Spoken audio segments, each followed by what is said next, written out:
విశాఖ తీరంలో పొలిటికల్ కెరటాలు పోటెత్తుతున్నాయి. ఎమ్మెల్సీ ఉప ఎన్నికల్లో గెలిపే టార్గెట్ గా ఇరు వర్గాల వ్యూహాలు ప్రతివ్యూహాలతో సాగర తీరంలో రాజకీయం రంజుగా మారింది. గ్రేటర్ విశాఖ స్టాండింగ్ కమిటీలో అన్ని స్థానాలను కైవసం చేసుకున్నట్టే ఎమ్మెల్సీ సీట్ను కైవసం చేసుకుంటామని ధీమా వ్యక్తం చేస్తున్నారు. అయితే సంఖ్యాబలాన్ని నమ్ముకుని వైసీపీ గెలుపు లెక్కలు కూడా వేసుకుంటుంది. ఇంతకీ ఎన్నికల్లో విజయం ఎవరిని వరించబోతుంది? విశాఖ కేంద్రంగా ఏపీ రాజకీయం. ఎమ్మెల్సీ ఉప ఎన్నికలను గెలుస్తామని టీడీపీ ధీమా. సంఖ్యాబలం తమకే ఉందంటున్న వైసీపీ.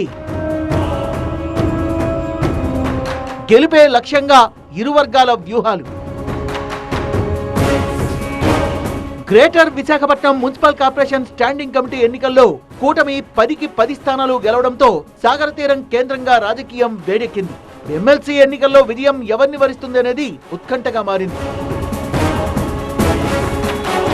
సార్వత్రిక ఎన్నికల్లో ఓటమి తర్వాత స్థానిక సంస్థల ఎన్నికల్లో తమ అదృష్టాన్ని పరీక్షించుకునేందుకు వైసీపీ అధినేత జగన్ సిద్ధమవుతున్నారు. ఉమ్మడి విశాఖ జిల్లా స్థానిక సంస్థల ఎమ్మెల్సీ అభ్యర్థిగా ఇప్పటికే బొత్స సత్యనారాయణ ఎంపిక చేసిన వైసీపీ ఎలా అయినా విజయం సాధించాలని కసరత్తు చేస్తోంది.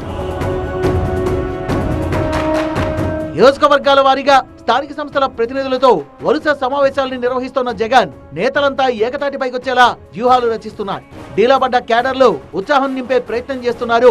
రాబోయే రోజుల్లో మంచి రోజులు వస్తాయని, మొదటి గెలుపు ఉత్తరాంధ్ర నుంచే ప్రారంభం కాబోతోందన్న సంకేతాలని పార్టీ నేతల్లోకి తీసుకెళ్లారు. 2019లో వైసీపీ అధికారంలోకి వచ్చాక జరిగిన స్థానిక సంస్థల ఎన్నికల్లో చాలా చోట్ల వైసీపీ క్లీన్ స్వీప్ చేసింది. పంచాయతీల నుంచి మండల పరిషత్లు, జిల్లా పరిషత్లు, కార్పొరేషన్, మున్సిపాలిటీల వరకు అన్ని స్థానాల్లో వైసీపీ మెజార్టీ స్థానాల్ని దక్కించుకుంది. అప్పుడు స్థానిక సంస్థల ద్వారా ఎన్నికైన వారికి ఇంకా కాలపరిమితి, పదవీ కాలం కూడా ఇంకా ఉండడంతో ఇప్పటికీ స్థానిక సంస్థల్లో వైసీపీకే ఎక్కువ బలం ఉంది. ఉమ్మడి విశాఖ విషయానికి వస్తే జిల్లాలో మొత్తం 841 మంది సభ్యులుంటే వైసీపీకి 615 మంది సభ్యుల బలం ఉంది. టీడీపీ, జనసేన, బీజేపీల బలం 215. ఇటీవలే 12 మంది విశాఖ కార్పొరేటర్లు టీడీపీ కండువా కప్పుకున్నారు. దీంతో సంఖ్యాపరంగా చూస్తే కూటమి కంటే 380 మందికి పైగా సభ్యులు వైసీపీకి ఎక్కువగా ఉన్నారు. అంటే టీడీపీకి బలం లేనట్లే అంటోంది వైసీపీ. సంఖ్యాబలం లేకపోయినా పోటీకి దిగుతున్నారంటే ఇదేం రాజకీయం అంటూ ప్రశ్నించారు జగన్. ఈ ఎన్నికలు జరిగిందే ఆ పార్టీ గుర్తు మీద, ఆ పార్టీ సింబల్ మీద గెలిచిన వ్యక్తులు ఓటు వేసే ఎన్నిక ఈ ఎన్నిక. అలాంటప్పుడు మెజారిటీ లేనప్పుడు ఏ ఒక్కరూ కూడా పోటీ పెట్టడానికి అసలు ముందుకే రాకూడదు.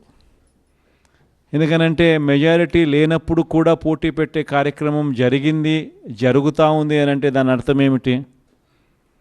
అటువైపున వాళ్ళను కొనుగోలు చేసే కార్యక్రమంలో ముఖ్యమంత్రులుగా ఉన్న వ్యక్తులు గ్రీన్ సిగ్నల్ ఇస్తూ ఉన్నట్టు.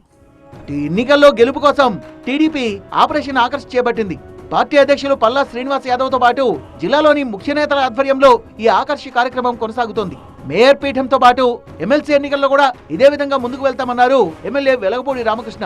వైసీపీలో ఇమళ్లేకే వైసీపీ నేతలంతా కూటమి వైపు చూస్తున్నారన్నారు టీడీపీ ఎమ్మెల్యే వెలగపూడి రామకృష్ణ. తప్పకుండా త్వరలో రాబోయే మేయర్ పీఠం కానీ ఎమ్మెల్సీ ఎన్నికల్లో కానీ ఇదే రకంగా రిజల్ట్స్ ఉంటాయి.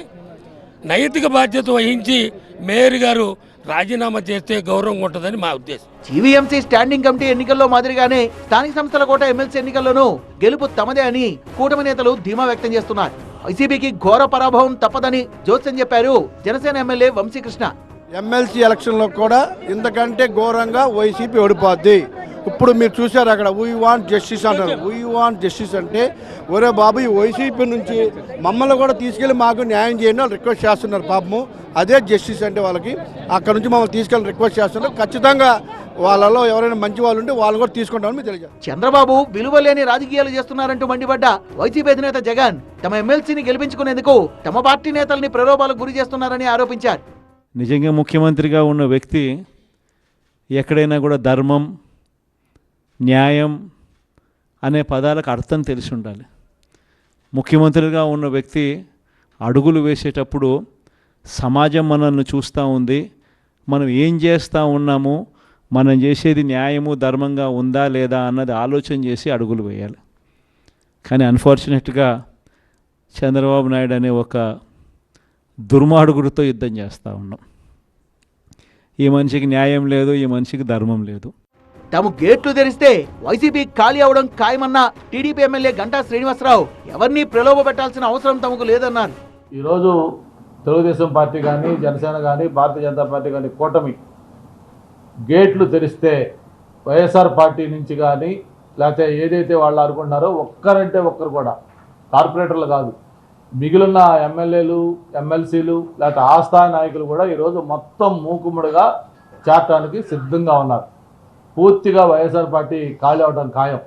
కాబట్టి ఇది తెలుగుదేశం పార్టీ ప్రలోభాలు పెట్టాల్సిన అవసరం ఈరోజు లేదు. సార్వత్రిక ఎన్నికల్లో ఘోర ఓటమి తర్వాత జరుగుతోన్న స్థానిక సంస్థల ఎమ్మెల్సీ ఉప ఎన్నికల్లో ఎలా అయినా గెలవాలని వైసీపీ భావిస్తోంటే కూటమి నేతలు ప్రతి వ్యూహాలు రచిస్తున్నారు. ఇంతకు ఈ ఎన్నికల్లో విజయం ఎవరికి దక్కుతుందో చూడాలి.